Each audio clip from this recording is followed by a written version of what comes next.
सकाळच्या नाश्त्यासाठी सारखे सारखे उपीट कांदा पोहे खाऊन कंटाळा येतो. अशा वेळेस काहीतरी खमंग खावंसं वाटते. तर चला मग आज बनवूत मस्त असं पोह्यापासून मऊ लुसलुसीत पोह्याचं थालीपीठ. बनवायला अगदी सोपं आहे. चला तर बघूत कशी आहे रेसिपी आवडल्यास लाईक करा. श्री शिवाय नमस्तुभ्य मैत्रिणींनो, मी अंजलीच रेसिपी चॅनलमध्ये तुम्हा सर्वांचे मनापासून खूप खूप स्वागत करते. तर आज आपण बघणार आहोत मस्त असं खमंग पोह्याचं थालीपीठ. त्यासाठी इथे साहित्य बघूत. 1 वाटी पोहे घेतलेले आहेत, 1 वाटी बेसन पीठ, 2 चम्मच पांढरे तीळ, 1 चम्मच हळद, 1 चम्मच ओवा, गरजे इतकं लाल तिखट, थोडीशी कोथिंबीर, थोडीशी कस्तुरी मेथी आणि मोठा कांदा कट करून घेतलेला आहे. सर्वात अगोदर आपण हे पोहे स्वच्छ 2 पाण्याने धुवून घेऊ. तर पोहे आता स्वच्छ धुवून घेतलेले आहेत. आता याच्यामध्ये थोडंसं पाणी घालून आणि पोहे 10 मिनिटं भिजवून घेऊ. 5 मिनिट झालेले आहेत. पोहे अगदी मऊसूत भिजलेले आहेत. हाताने दाबले की पटकन दाबतात, बघू शकता. आता आपण एका थाटीमध्ये काढून घेऊ.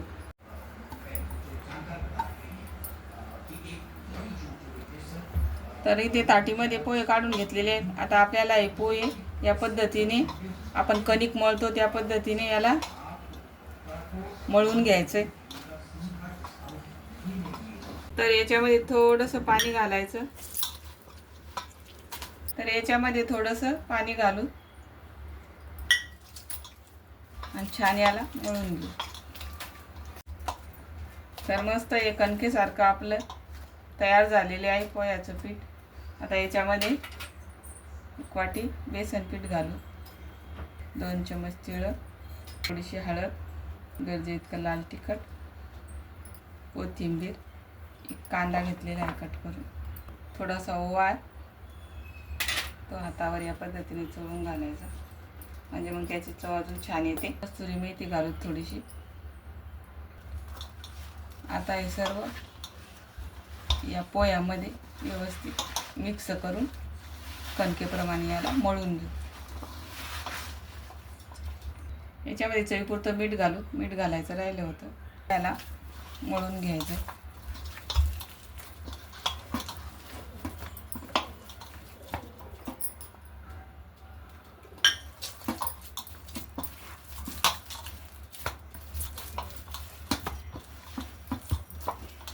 तरी ते पीठ मळून झालेलं आहे आपलं. आता आपण थालीपीठ बनवून घेऊ.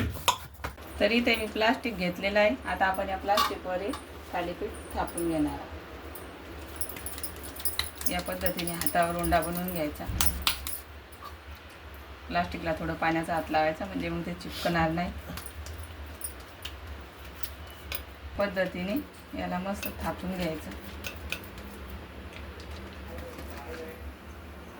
थालीपीठ थापून झालेलं आहे. आता त्याच्यामध्ये एक होल करून असे होल केले म्हणजे मग थालीपीठ अजून छान दिसतंय. तर हे थालीपीठ आपण तव्यावर भाजून घेणार आहोत. तव्यावर थोडंसं तेल घालून घेऊ, म्हणजे मग थालीपीठ चिटकणार नाही. आता या प्लास्टिक सगळं असं थालीपीठ धरायचं आणि तव्यावर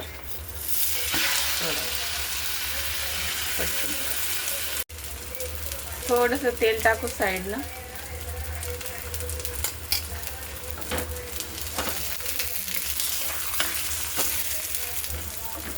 आता थालीपीठ वरच्या साईडनं पण थोडंसं तेल घालू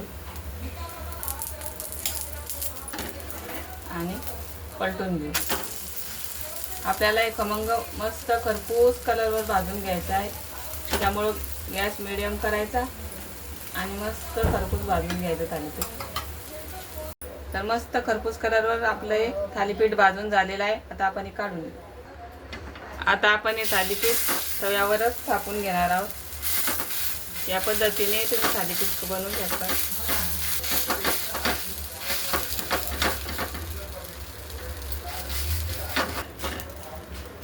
तर इथे मी थालीपीठ तव्यावरच थापून घेतलेलं आहे. आता त्याला पण होलं करून घेऊ. आता आपण हे पण मस्त खरपूस कलरवर भाजून घेऊ. तर इथे आपलं दुसरं थालीपीठ पण तयार झालेलं आहे, मस्त खरपूस रंगावर भाजून. आता आपण हे थालीपीठ सुद्धा काढून घेऊ. तरी ते तयार झालेले आहेत मस्त असे खमंग पोह्याचे थालीपीठ. करायला अगदी सोपे आहेत. तर बघू शकता तुम्ही. हे थालीपीठ दह्यासोबत खाऊ शकतात, लोणच्यासोबत खाऊ शकतात. तर कशी वाटली रेसिपी नक्की कमेंटमध्ये सांगा. आवडली असेल तर लाईक शेअर सबस्क्राईब करा. धन्यवाद.